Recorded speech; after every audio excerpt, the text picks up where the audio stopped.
السلام علیکم. دا د خانوزي بازار دی. نن د تاجرانو له طرفه لکه په ګرد پاکستان کې سیارتال دی. د خانوزي بازار کې ماسې وه، بې میډیکل یا کسابې، نور تقریبا ټوټل دکانونه بند دي. د جماعت اسلامي او د نورو سیاسي پارټیانو له طرفه زم د هړتال کال سوی دی. نو ته یې وینئ دا د خانوزي بازار مین بازار دی.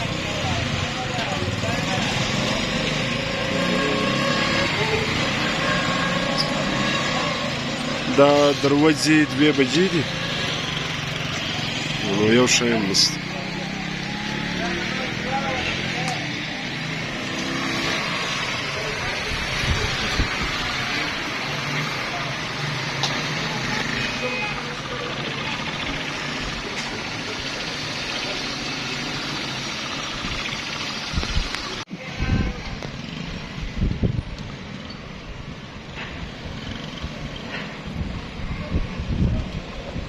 دا بیا د خانوزي بازار تر ګردو غټ چوک دی، مین چوک د مزدورانو چوک. دلته هم دکانونه اکثره بند، ماسې او بیا کسابې یا بل دغه.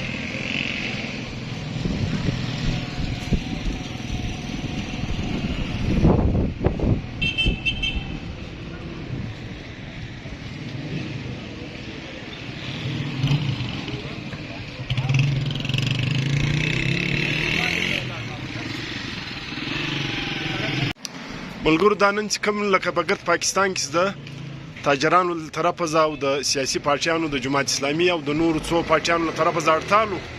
موږ به په خانوزي کې د جماعت اسلامي له رهنما له حکیم جمال الدین صاحب سوال وکړو چې د هړتال څنګه دی، کامیابه دی او دا هړتال به څه ترایي پر مخ پستی کوم لای عملي. السلام علیکم. وعلیکم السلام. عمران بھائی ستا ډېر شکریه. ستا چینل د دې علاقې له وخته خدمت کړی دی او پر سوشل میډیا ته د دې علاقې ډېر خدمت کړی دی. خبره د هړتال له حوالې ده. هړتال خو د زړې درنې حصه ده. په 28 اګست باندې اعلان سوی و او له دغه هړتاله بعد که چیرې حکومت دغه پالیسي وه او دغه طریقه کار و. پر 3 پوینټو باندې موږ هړتال کړی و. اول خو د بجلي ناروا بلان، دویم پر ملازمینو د سلیب ټیکس، دریم پر خاص کر دکاندارانو باندې چې ګورنمنت کم ټیکس واچولی، دغه په مزاحمت کې موږ دا هړتال کړی.